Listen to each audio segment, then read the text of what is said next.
Good morning guys. Another day, another gastos naman tayo guys. To,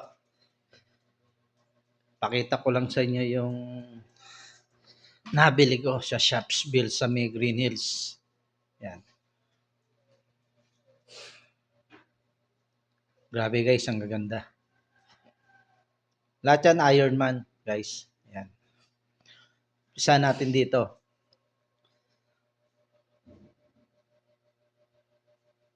Etong Ironman na to, sa Ironman 3 din yan.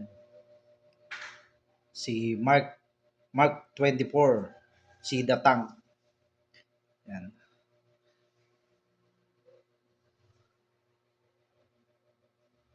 Na yan guys.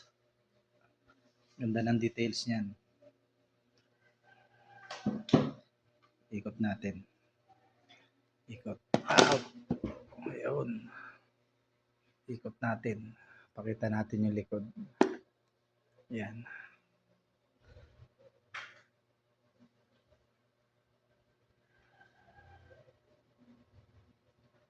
Sobrang ganda guys.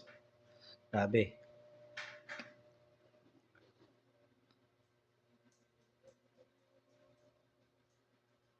Sobrang ganda kaya sobrang mahal. Ito yung sumunod. Sa Ironman 3 din siya.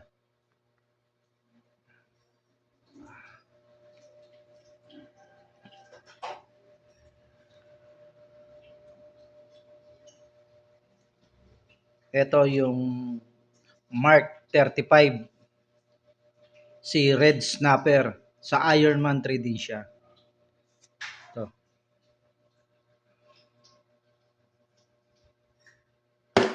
Nababagsak siya no. Ito yung likuran niya guys. Ang lupit. Sobrang ganda rin. Kaya sobrang ganda, ibig sabihin nun, sobrang mahal din. Yan. Red Snapper. Ito, kuhain ko lang muna yung karton at bumagsak.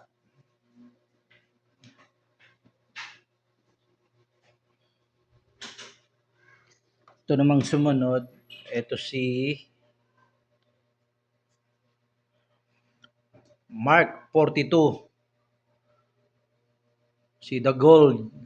Ironman 3 din yan.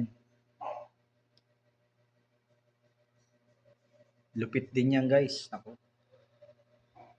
Alam nyo naman, pagka bibili ka ng collection, syempre, gastosan mo na para maganda. So, tingnan natin guys yung likod. Yan. Lupit.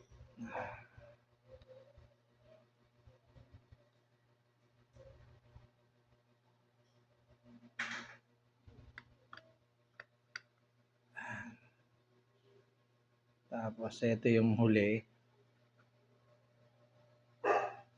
Ito si Mark 21.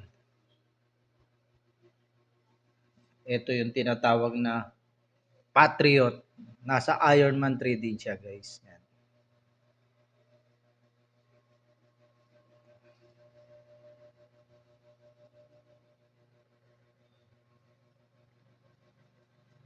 Grabe, ang ganda rin ito. Atin yung likod.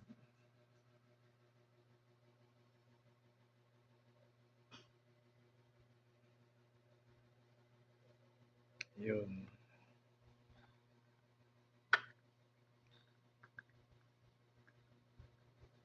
Yan.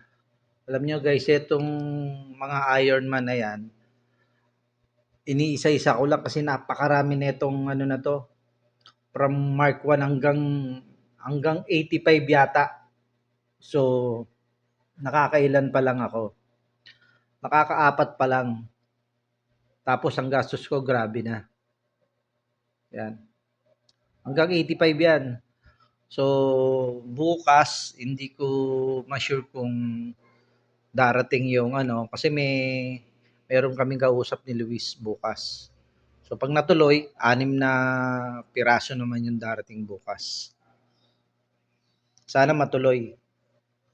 Yan guys.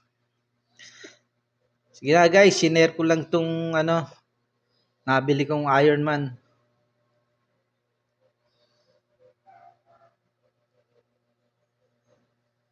Okay guys, cut ko na tong video. Bye.